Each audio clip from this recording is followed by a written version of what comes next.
Bueno, pues buenas tardes a todos. En primer lugar, pues al padre José Luis, que nos ha dado las gracias antes. Sí que es verdad que él ha dicho que hay que dar las gracias a la gente que ha hecho posible que la Virgen esté así, que esté restaurada, porque había también un donativo, pero también es cierto que tenemos que darle las gracias a él, porque también hizo posible con negociaciones con el obispado, pues que una parte, y no poco importante, pues la haya financiado el obispado con los convenios que tiene con Diputación y demás. Entonces, bueno, pues también antes de empezar, pues quería hacer esa anotación. Como habéis podido comprobar, pues no he necesitado presentación. Le he dicho a nadie que me presente porque ya me conocéis de sobra. Preparando esta intervención, lo único que venía a mi cabeza, era una pregunta. ¿Cómo podemos llegar a vivir con tanta intensidad, personalmente yo, todo lo que relacionado con este pueblo?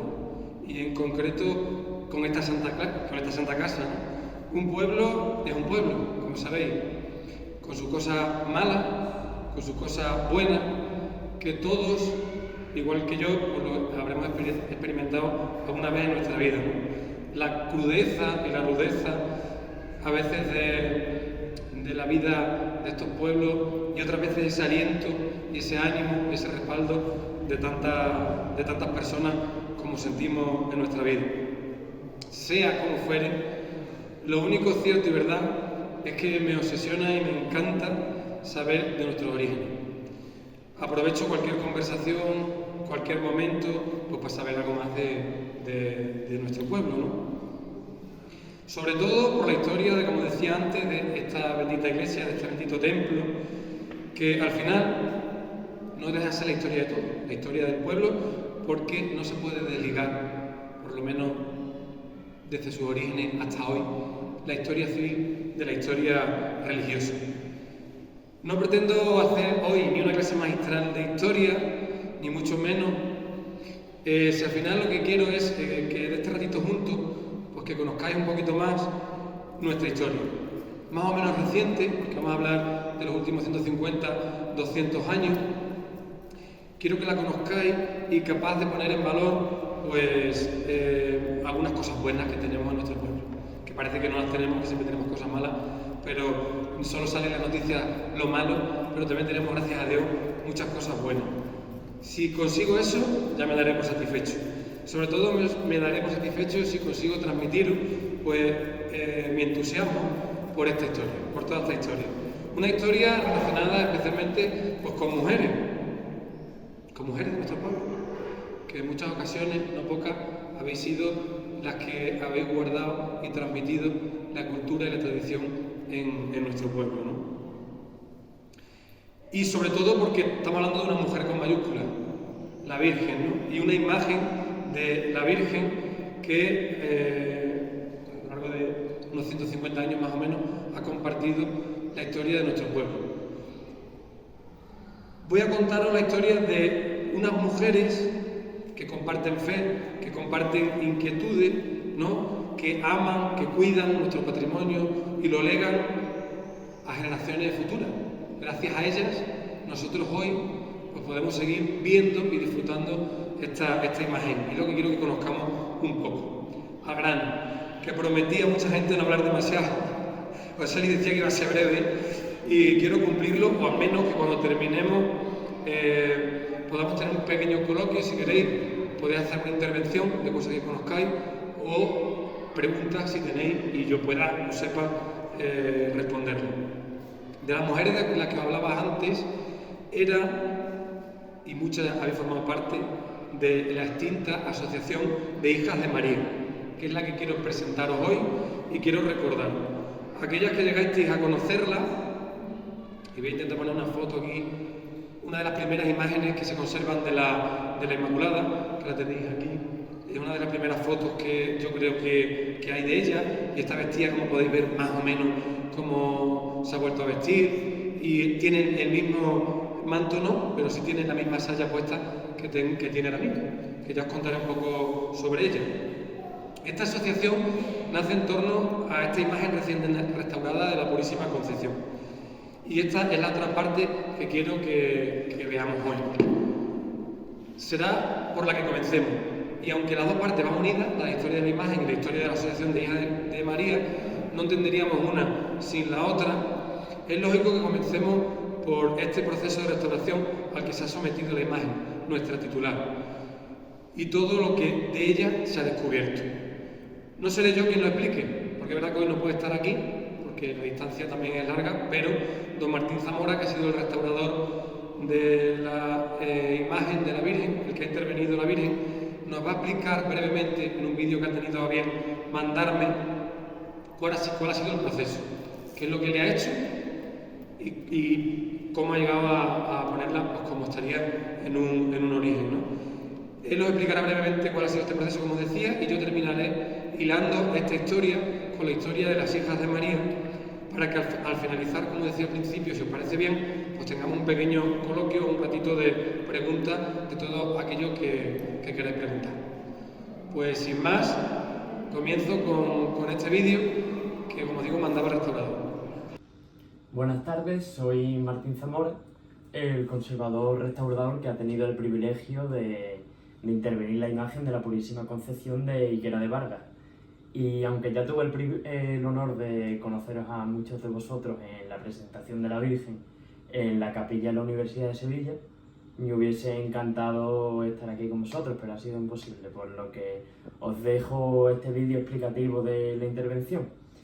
En primer lugar, y tras valorar que no afectaba negativamente a ninguna de las dos partes, se separó la peana de lo que es la propia talla de la Virgen, que estaban unidos mediante 3 tornillos, que aunque eran de ejecución reciente, estaban completamente oxidados y clavados directamente en la madera, lo cual pues no es lo más óptimo. Una vez que se separó, pues se retiraron la tela encolada y la malla metálica que cubría el candelero de la imagen, como vemos en la fotografía, y tras esto pues pudimos ver que se había acumulado muchísima suciedad y que había incluso telarañas debajo de esta tela, por lo que se optó en quitarla de manera definitiva y dejar el candelero visto como está ahora mismo la imagen.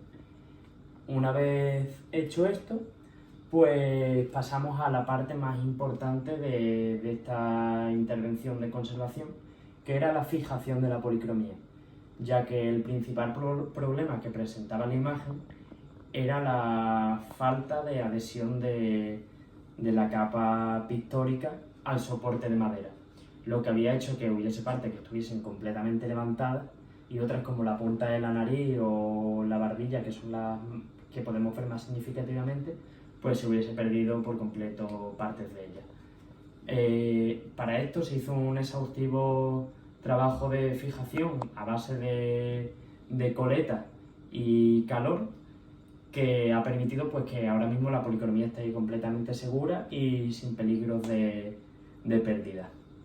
Una vez que hemos terminado esta fase, pues procedimos a la limpieza, que es la parte más estética de una intervención, que se hizo mediante medios físicos y químicos, principalmente físicos. Concretamente se hizo a base de goma de borrar y lápiz de fibra de vidrio. Cuando la imagen estaba limpia, pues se pasó a la reintegración cromática, que esto es devolver el color a las partes que habían perdido la policromía. Esto se ha hecho mediante criterios de diferenciación, lo que quiere decir que nosotros cuando veamos la reintegración de cerca podemos diferenciarla de la parte que es la policromía original en este caso. Se ha utilizado un método que se llama rigatina, que es una asociación de líneas verticales que cuando lo vemos de lejos pues crea un efecto óptico y queda completamente integrada en el conjunto. Cuando terminamos la reintegración se pasó al barnizado, que es una parte importante también, ya que iguala los brillos de la imagen y crea una capa protectora que la protege pues, de las adversidades del medio ambiente. Y por último se realizaron unas pestañas nuevas de pelo natural, ya que las que tenía eran unas pestañas de cosmética, de pelo sintético, que no se adecuaba mucho a las típicas pestañas que llevan estas imágenes. Y además se revisó el sistema de articulaciones, ya que este había dejado de cumplir su función y era muy difícil controlar pues, que con las dilataciones y contracciones en la madera pues las articulaciones no se viniesen abajo, por lo que se ha sustituido por un sistema consistente en una rosca que se aprieta con palometas, lo que nos permite pues un poco jugar según pues la madera esté más dilatada o más contraída y poder evitar que la articulación pues caiga para abajo. Una vez realizada la intervención en lo que es la talla de la Virgen, se pasó a la intervención de la peana, que esta, pues el principal problema era de reintegración, ya que había perdido gran parte del estofado de la nube dorada. Pero igualmente esto sería el último paso. Primero se fijaron las partes que estaban también en peligro de desprenderse, se limpió de la misma forma que se había limpiado de la imagen y, como hemos dicho, pues se ha reintegrado prácticamente toda la nube dorada que estaba perdida casi en su totalidad. Igualmente se ha hecho con criterios también de diferenciación y por último se barnizó. Y para terminar, daros las gracias por haber confiado en mi persona para intervenir ya no solo una escultura de tanto valor artístico, sino una imagen de muchísimo valor sentimental para el pueblo de Higuera de Vargas. Así que, sin más, un saludo y un fuerte abrazo.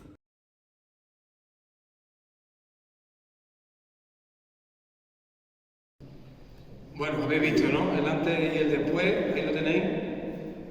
Pues es verdad que la imagen, lo que os ha dicho, si os fijáis de cerca, podéis decir, oye, que hay zonas que todavía se le notan que no está igual que el resto. Es que está prohibido para un escultor hacerlo igual. Tiene que intentar que de lejos se vea igual, pero que de cerca se vea las cosas nuevas que se le han restaurado, para que haya una diferenciación, ¿no? Pero bueno, Martín, la verdad es que es un encanto y ahí veis cómo ha quedado la imagen, cómo estaba, el desprendimiento que tenía el labio, barbilla, la nariz, cómo tenía el pelo, la nube tenía una grieta que cabía perfectamente un dedo. Entonces, bueno, habéis visto cómo ha quedado. Esta es la parte más o menos que os podemos explicar de la parte técnica, ¿vale? Ahora yo os voy a contar un poco la parte histórica, que es a lo que vamos. Y yo quiero contar la parte histórica y os voy a decir cómo conocí esta historia, o esta parte, ¿vale? Todos sabéis que, como decía José Luis, pues tradicionalmente en el pueblo las imágenes tenían sus mayordomos, sus mayordomas, sus camareras, sus agrupaciones o las hermandades que se dan cargo de ellas, ¿no? Y en este caso, la Asociación de Hijas de María, hasta que desaparece, ahora voy a contar quién estuvieron de presidenta y demás. Pero es verdad que cuando fallece la última presidenta, gracias a Dios, porque hay muchas cosas que se han perdido, pero os tengo que decir que gracias a Dios se les ocurrió de traer 2 baúles tal cual estaban en la casa y esa mujer los dejó aquí en la parroquia. Y esos baúles aparecieron en el camarín de la Virgen que está ahí detrás de la cortina. Por muchos años había mucha gente, me acuerdo por ejemplo de María Rodrigo, por ejemplo, que la Virgen tiene ropa, la Virgen tiene muchas cosas y lleva 30 años con la misma puesta. Por ejemplo, yo me acordaba, 30 no sé, pero 20 perfectamente. Y no sabíamos, la verdad, hasta que nos dio por limpiar un día ese camarín, aparece esos baúles, no solo con la ropa, sino con las joyas de la Virgen, con los libros de cuenta, con los libros de acta, con un montón de correspondencia, o sea, con la historia de la hermandad. Y así se descubre, y así lo descubro. Y así encuentro esos libros de los que he podido sacar todo esto, ¿no? Aparte de que luego mucha gente te va contando cosas que es verdad que coincide pues, con lo que ya estaba puesto. Esta hermandad o asociación de jóvenes, pone aquí, si lo estáis viendo, lo voy a leer porque hay gente que con la distancia y sin gafas no lo puede ver. Se establece en la diócesis la Asociación de Hijas de María, pone asociación de jóvenes solteras, o tenían que ser solteras, ya lo sabéis, bajo el nombre de Hijas de María Santísima Inmaculada. Se restablece en Badajoz en el año 1863, ¿vale? Día 2 de febrero, por el ilustrísimo señor arzobispo entonces de la diócesis, don Pantaleón Montserrat y Navarro, que fue obispo de Badajoz y posteriormente obispo de Barcelona. En el 63 se establece en la diócesis.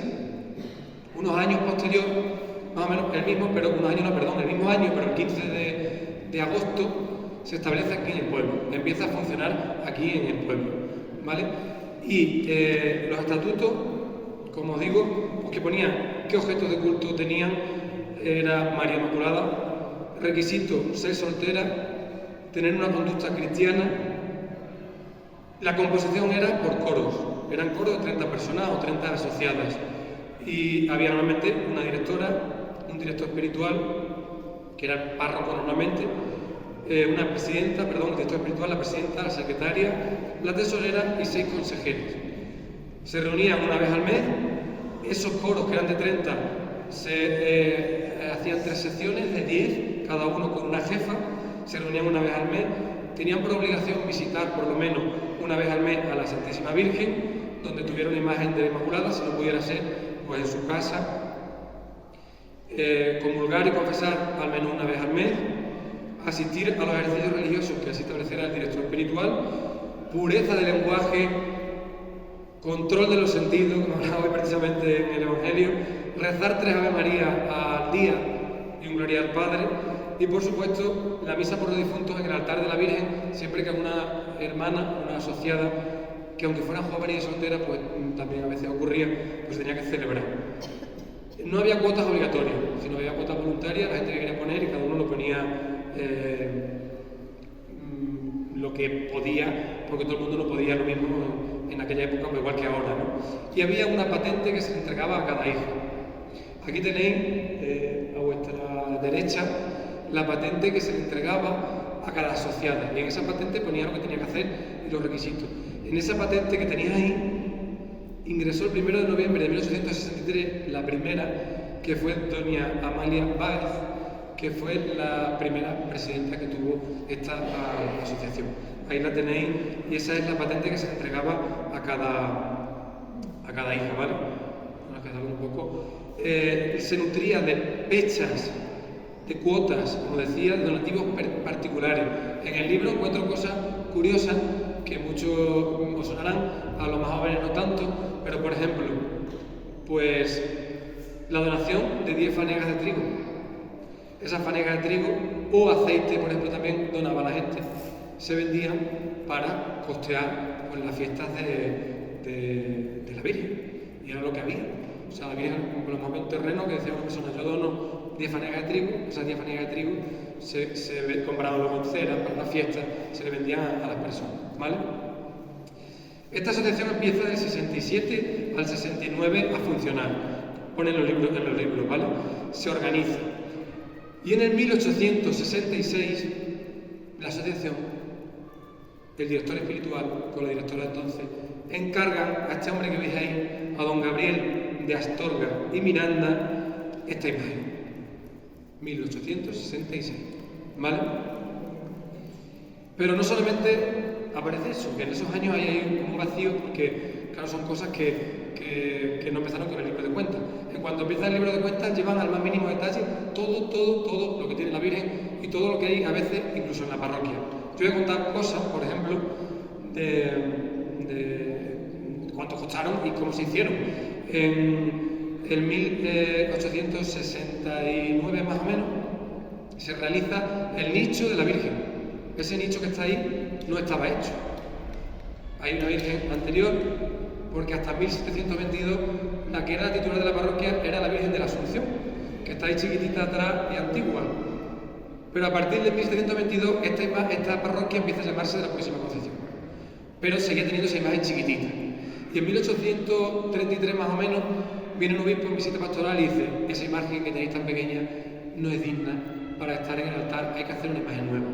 Y hasta 1866, después de muchas peticiones al conde de Cervellón, que era el que tenía el poder, el dinero, el que se le daban los diezmos y el que tenía que pagar al párroco de aquí, al sacristán, a los monaguillos, a todo lo que hubiera en la parroquia, pues se le pide dinero para ayudar y para arreglar todo. Pues como digo, en el 1869 se hace el nicho para colocar a la Virgen, porque no cabía el que tenía antes, porque la Virgen era mucho más pequeña. Y cuesta 16 escudos. No sé a cuánto equivale, no he hecho la equivalencia. Se le añaden unas puertas de cristales que tenían atrás, se compran las últimas prendas que tenía que se le piden a la Virgen en Sevilla. Y ya celebran en aquellos años novena y función principal. Sabéis que por función, igual que se decía la función del Señor el 3 de septiembre, pues tenía la función de la Virgen el 8 de diciembre, ¿vale? Con la novena preparatoria. Doña Amalia Báez pues será la primera directora. Y este escultor que hace esta imagen, para que sepáis que tenemos cosas importantes y buenas en nuestro pueblo, don Gabriel de Astorga, hace otras imágenes igual de valiosas y buenas que, por ejemplo, se conservan en Sevilla, como es la Divina Pastora de Santa Ana de Triana, o la Virgen de la Soledad también de Sevilla. En fin, que hay muchas imágenes que, si las veis, tienen un gran parecido con la nuestra, ¿vale? Ahí tenéis lo que os decía antes, cómo empiezan las cuentas en 1868, ¿vale? Y ahora os contaré un poco, porque entre 1800, bueno, doña María Báez, la primera presidenta, y doña Severiana Díaz era la secretaria, y la tesorera, doña Salud Ortega. Después os enseñaré otra cosa que ellas hacen, que esta saya la hicieron ellas, la bordaron a mano y está escrita, ahora la enseñaré. Entre 1870 y 73 se construye el camerín, que tampoco lo tenía, el que está detrás justo. Incluso pone los maestros alarife, que eran los albañiles Antonio y Agustín Macedo. En 1874 se dora la peana primitiva que tenía. En 1875 se ayuda a la compra del órgano. ¿Se ha dado cuenta? Aquí en el libro se descubre incluso que ese órgano, cuando se compra, y que la Asociación de Hijas de María ayuda al coste del órgano.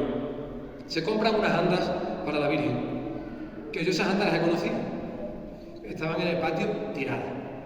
¿Y cómo han terminado? Pues tiradas, desaparecidas, o quemadas. Pero había una anda que se hicieron en Sevilla, también labradas, que eran en las que salía la Virgen. Igual que se tienen muchas cosas buenas, también se ha hecho a veces de trozos, pero bueno, son cosas que pasan. En 1877 se compra en Sevilla una diadema y una media luna, que se le pone a los pies de la Virgen, porque las anteriores, y aquí, perdón, queda para atrás, aquí aparece, porque las anteriores habían sido robadas. La noche del 28 de noviembre de 1877 le roban a la Virgen la luna y la corona que tenía, que estaban bañadas en oro, pues como pasa hoy también en día, hay muchas cosas que pasan así, pues ahí pone incluso con un robo, expoliaron la imagen. La imagen tuvo destrozos también en su hechura, y ahí que veis que es una captura del libro, pues pone que en 1878 la imagen se vuelve a llevar a Sevilla para arreglar los daños sufridos en el robo y añadirle la peana de la nube. O sea, la peana es de 1878, es posterior. Pone al escultor, no pone a cuál escultor, pero es el mismo, o de su Gabriel Astorga, o de su taller, que también tenía de su sobrino y demás, que trabajaban en conjunto. Aunque por una firma sabemos que la imagen la volvió a restaurar el mismo escultor. ¿Por qué? Porque se ha descubierto, si ahí veis en rojo, una firma primitiva. Y encima, cuando se restauró la imagen, don Gabriel de Astorga volvió a firmarla con la fecha de la hechura.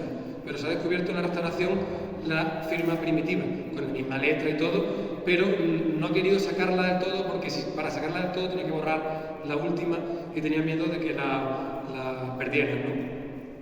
Y bueno, aquí tiene una imagen que he querido restaurar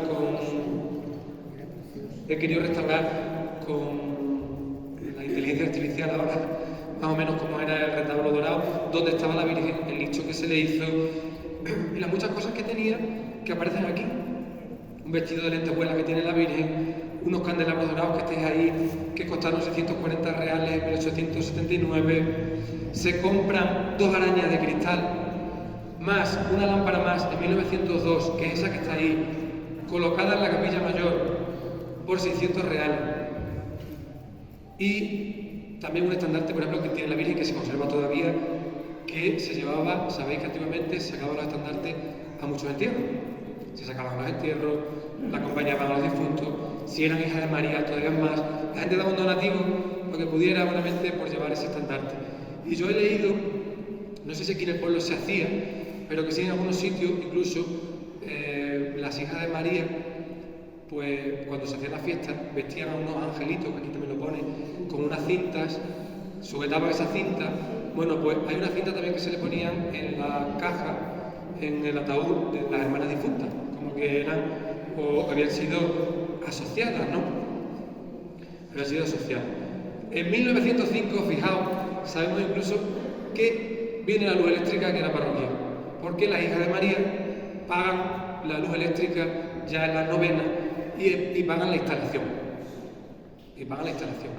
Y ahí veis que esa lámpara grande, más otras dos arañas más pequeñas que había en esta foto no aparecen y demás, eran de la Asociación de Hijas de María, ¿vale? Ahí veis los retablos antiguos, unos se conservan, otros no. El púlpito que estaba aquí, los reclinatorios que usaba la gente cuando venía, esas bancas que estaban ahí también, ¿no? Y más o menos, muchos recordaréis, otros no recordamos, pero gracias a estas fotos y ahora la inteligencia artificial pues podemos ver cómo era nuestra iglesia de hermosa, ¿no? Perdonad. El 19 de octubre de 1910 muere la primera presidenta, doña Amalia Báez. Fijaos, curiosamente, lega un total de 210 pesetas ya. Hemos pasado de unos pocas monedas ya. De 210 pesetas que tenía en el arca de la Virgen.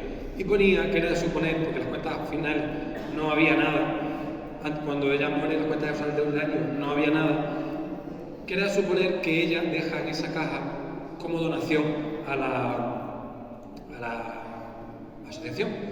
Y la nueva presidenta, que ya sí conocéis, las más mayores, es doña Severiana Salguero, la señorita Nana que le decía, ¿vale? Pues doña Severiana Salguero se hace cargo de la hermandad en el 1910.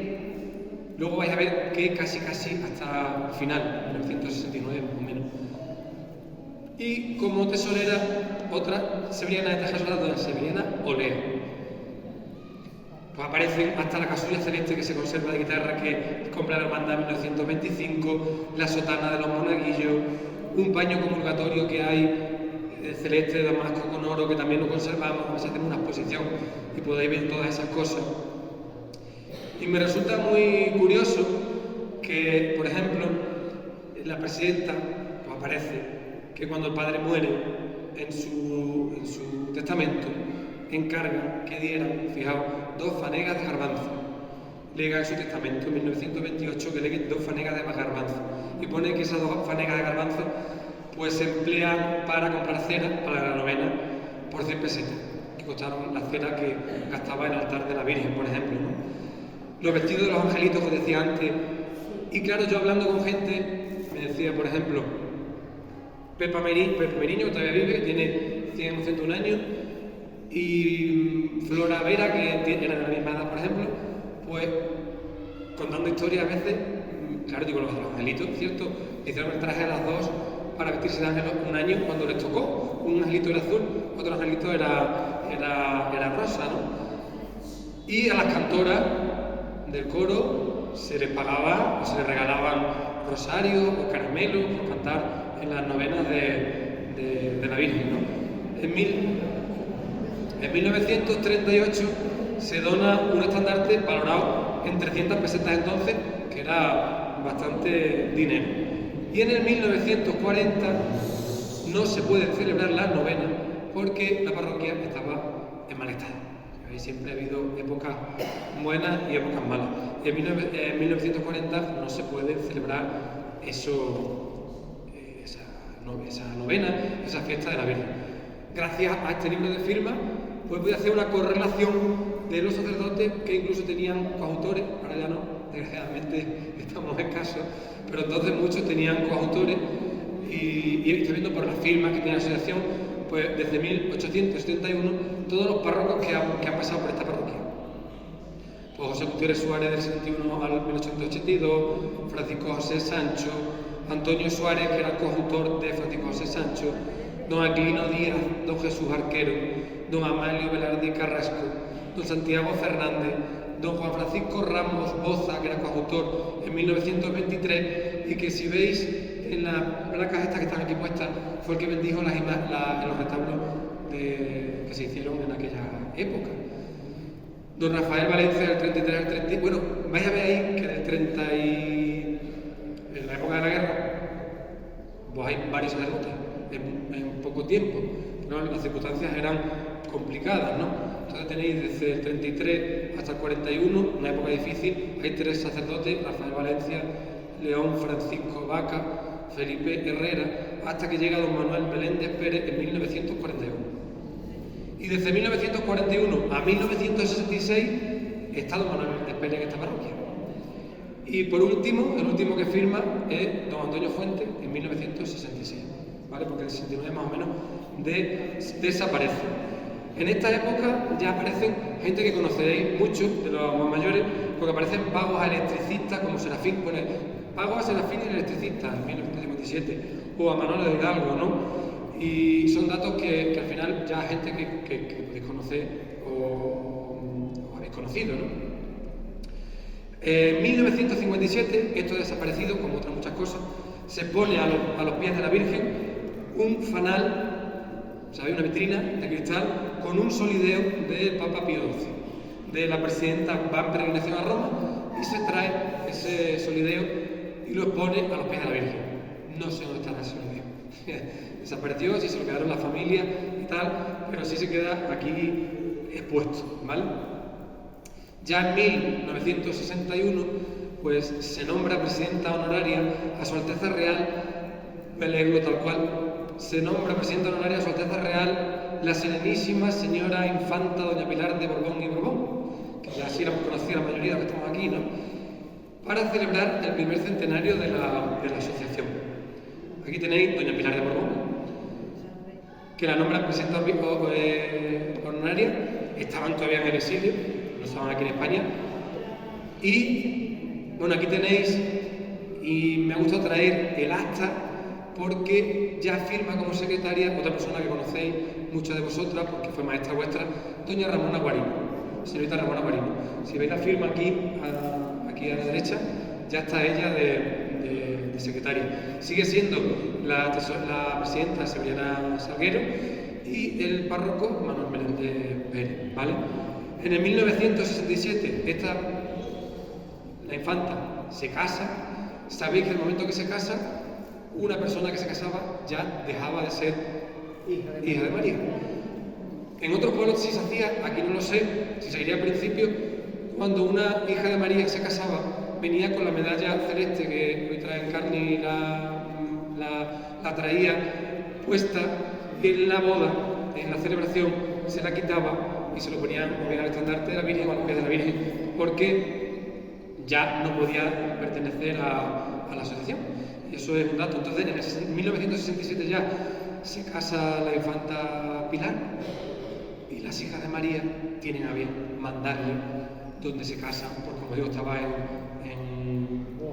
Lisboa, en Estoril, creo que tenían la Villa Giralda, pues le mandan un cuadro con un marco de plata con la imagen de la Inmaculada. No sé si los herederos de la infanta Pilar conservan ese cuadro o no, pero se le manda y se le hace su regalo. Quería deciros que tanto la primera presidenta María Báez como la secretaria Severiana Salguero tienen un contacto con la Casa Real muy a menudo. Y cuando, por ejemplo, tengo telegramas, hay telegramas, a ver si podemos poner todo eso en una posición, porque la verdad es que es bonito.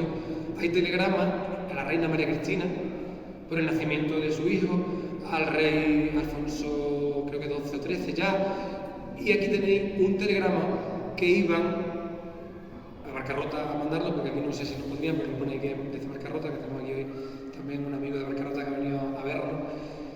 Y a ver esto, y ahí tenéis como el jefe de Palacio, a Severiana Salguero, presidenta de las hijas de María, Su Majestad, a quien le he comunicado su telegrama, me ordena significarle su agradecimiento por los sentimientos que expresa. Y hay varios telegramas a la Casa Real y demás. O sea que, cosa muy curiosa, parece que no tenemos historia y que no tenemos que en nuestro pueblo, pero ahí veis que que sí, ¿vale? Y bueno, vamos a ver, estamos ya en el 67, terminando, ¿vale? El día 28, por ahí, como he dicho, es cuando le mandan, el día 28 de abril del 67, cuando le mandan esa fotografía a la infanta Doña Pilar, ¿vale? Y hacen misa aquí, le hacen de gracia, rezan una salve a la Virgen en su honor y pone, para que veáis, este año la novena, 1967, este año la novena se ha celebrado, lo pone abajo del todo, en la casa número 8 de la Plaza de España, por reconstrucción de la iglesia parroquial. Esa letra de Antonio Fuente. De Antonio Fuente, ¿eh? Sí. ¿Lo conoce? Sí. A ver, ¿está la fecha? Ocurre, bueno, en ese año que también aquí aficionados taurinos, que no es para todos esta tarde, sabéis que lo que ocurre, la Virgen, cuando vuelve a su nicho, es una cosa que nos entristece como pueblo, pero bueno, yo lo tengo que poner porque es también parte de la historia. Cuando vuelve a su altar, que le quedan, estrena este traje, ¿vale? Ese traje que veis que ha tenido puesto muchísimos años hasta que se le cambió. Que este traje fue regalo, el traje de novia de seda de Marta Salguero, de la Casa del Umbral de Mármol. Y el traje este de Marta Salguero le ponen adornos, veis que tienen todos los adornos del traje de torero, ¿vale? Tiene del traje de torero Miguelín, que yo a veces decía, ¿este torero quién será? Porque a lo mejor no lo conocía ni en su casa, pero no. Pues Marta Salguero y la familia pues tendría conocido y demás. Y este torero Miguelín, Miguel Mateo Salcedo, ¿vale? Que nace en Murcia y muere en San Roque, en Cádiz, en el año 2003, es un torero muy famoso en los años 60 y 70, ¿vale? Le da la alternativa, para que sepáis también, que sé que hay gente que le gusta los toros, Luis Miguel Dominguín. Y incluso hizo una película, para que sepáis que fue una cosa importante, que está importante, hizo la película del Relicario con Carmen Sevilla. Y veis que lo he estado investigando y buscando. Y este torero le dona esos adornos para que se lo pongan al traje de seda con el que se casó Marta Salguero. ¿Vale? Lo veis ahí, que es un traje también muy bonito que tiene la Virgen y que posee, ¿vale? Ahí tenéis escrito pues lo del regalo de la imagen, de quién era el traje y del torero Miguelín, ¿vale? Como anécdota curiosa, Miguelín tuvo mucha rivalidad con el cordobés padre, y se tiró en traje en la venta, chaqueta y corbata, porque para demostrar que los toros que toreaba el cordobés eran mansos, se tiró en la venta a la plaza como un espontáneo, lo denunciaron un torero, porque ya era torero y torero de renombre, pero bueno, tiene esa rivalidad como ha habido siempre en esto, ¿no? Es un pequeño chascarrillo o anécdota de la que leí. Y ahora sí, cuando esas misas se hacen en la plaza y la gente vuelve a la parroquia, lo que se encuentra es esto. Pasamos de la foto anterior a esto. Es verdad que no podemos juzgar el pensamiento de esa época con el de ahora porque no sabíamos o no sabemos qué pasó. Muchas de vosotras ya vivíais y lo conocisteis. Y esto es lo que cuando la gente termina la obra, es verdad que los techos estaban muy mal, la verdad estaba muy mal, se intenta hacer una cosa más moderna, más arreglos al Concilio Vaticano II. No podemos poner ahora equivocaciones o no, pero lo que visteis antes, lo que queda es esto, ¿no? Que no tiene nada que ver. Es verdad que posteriormente fue ya mucho más bonito, ¿no? Pero esto es lo que se encuentra y ahí veis el traje de estrena del torero y un manto de terciopelo azul que le regalan, con el corazón de Jesús que está en el escenario, que pusieron en un lateral, y una cruz de madera que pusieron arriba, y así quedó el presbiterio. Para que no supiera, esta foto pues está en el archivo de la Hermandad del Afligido, porque se puso en una exposición, ¿vale? Y así como he puesto cosas no menos agradables, se pongo alguna aquí más bonita que se recuerda. Tiene, creo que esta foto pertenece a Bernarda, o en casa de Bernarda, se la tiene, de familia, de una procesión del Corpus, no sabemos de qué año, tan antigua, y salía la Santa Bárbara, que está ahí atrás, San Antonio, hoy es su día, y si veis aquí atrás, que se ve un poco más difuminada, la Inmaculada. También salía el día del Corpus, en las andas que yo pues antes os decía, ¿vale? Y como colofón y broche de oro, no sé si habrá fotos, buscaremos, porque seguro que tiene que haber casi al final del camino de esta hermandad, de esta asociación, ¿vale? Ahora os enseñaré algún recuerdo. Alguna celebra el centenario, ¿vale?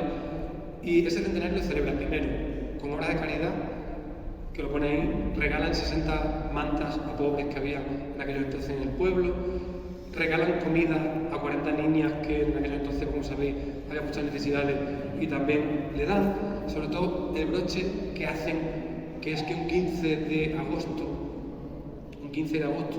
por el aniversario de 1800, como dije, 1863, pues como broche de oro hacen una procesión con la Virgen por las calles del pueblo y en la plaza hacen una consagración de la Virgen del pueblo a la Virgen. No sé si habrá fotos, pues años puede ser que haya fotos, a ver si yo veré uno, pero tuvo que ser un acto muy bonito y muy emotivo, ¿no? Y es casi en el declive ya de la hermandad. No estaría mal, a lo mejor este 15 de agosto, de una idea, una nueva consagración, con procesión o no, pero ya que está arreglado, y como broche de oro también a esto, pues a lo mejor celebrar una procesión y una consagración de nuevo, que está necesitado todos los pueblos, para que la gente vuelva a sentir esa protección de la Virgen. Pues aquí tenéis algunas cosillas que he seleccionado, ¿vale? Para terminar, por ejemplo, este recuerdo de Severiana Salguero de sus bodas de oro con la ascensión de hija de María, y de platino con las hijas de María, y de oro de presidenta. Estuvo presidenta hasta que murió prácticamente, ¿no? Ahí lo tenéis, en el año 70. Ayer por hoy. Mira, tenía estas pagarés, de a quién le pagaron, las 1.230 pesetas y 50 céntimos, doña Amalia Báez, la primera, en el 1898, que eso era mucho dinero. A Bonifacio, a don Francisco Ruiz Gil, que le compraron telas, que tengo muestras hasta de las telas que le mandaban aquí para que ella las eligiera, del manto que tiene puesto ahora mismo.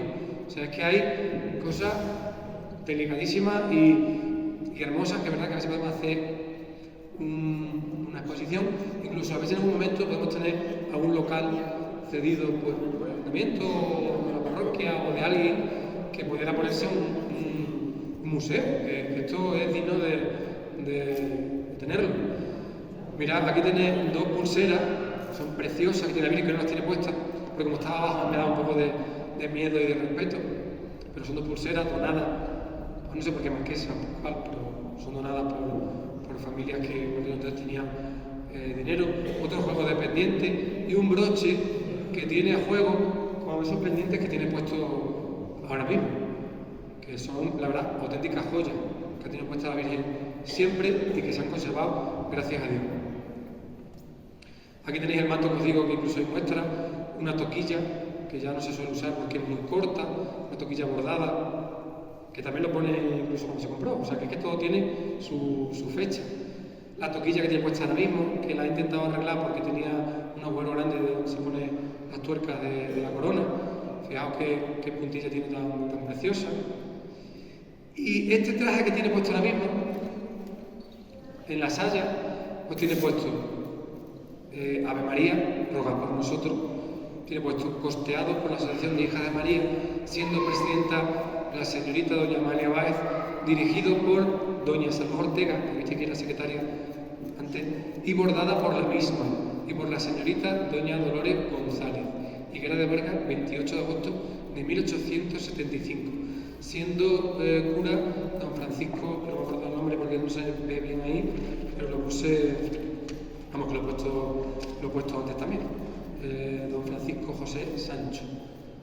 Fijaos cuánta curiosidad y cuántas cosas con cuánto cariño.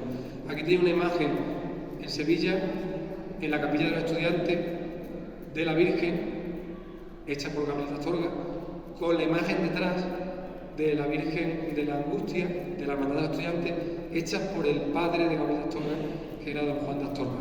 Ahí estuvo, es una imagen, una estampa única, ¿vale? Tenéis detalles de la nube, que lo hemos visto antes, de los pies de la Virgen con esa sandalia, detalles de la cara con los pendientes, como digo, con el broche, cómo ha quedado, para que la veáis un poquito más de cerca. La verdad es que es una joya, es una preciosidad. Muchas imágenes y muchas cosas que tenemos, pero en concreto esta imagen es para estar orgullosos de lo que tenemos, para quererla, para amarla, para disfrutarla y para compartirla con todos, ¿no? Y para terminar, voy a leeros unas pequeñas palabras. Espero que os hayáis estado entretenidas, aunque no sé cuánto me ha alargado, si mucho o poco. 45 minutos, no está mal, no está mal, no está mal.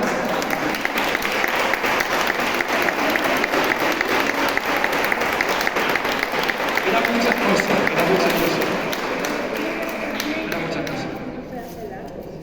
Y al final, y como guinda, permitidme que vuelva a leer unas palabras para que al final pues, no se me olvide nada. Lo que estamos haciendo hoy es lo mismo que hicieron nuestros antepasados. Se trata de un momento histórico, un momento único, un momento irrepetible. No solo por lo artístico, que también basta mirar esta bendita imagen, ¿no? Para saber que, como decía antes, es una obra de arte. Así nos lo hicieron saber en Sevilla, antes de traerla de vuelta, todo el que pudo verla, desde luego, pero es histórico porque veneramos y miramos con cariño una imagen a la que miraron muchos de los que ya no están con nosotros, muchos de nuestros ancestros desde hace casi 200 años. Y la legamos nosotros ahora restaurada y en perfecto estado para los que vienen detrás. Para los que vienen detrás de nosotros, para que puedan venerarla y amarla como unos hicieron antaño y como otros hacemos ahora. Un pueblo, para mí, un pueblo que no cuida y no conoce su historia, está condenado a desaparecer. Un pueblo que olvida su cultura y sus tradiciones, olvida hacia dónde va. Tenemos que saber de dónde venimos para saber dónde estamos y hacia dónde vamos. Buenas noches y de nuevo, gracias por vuestra asistencia.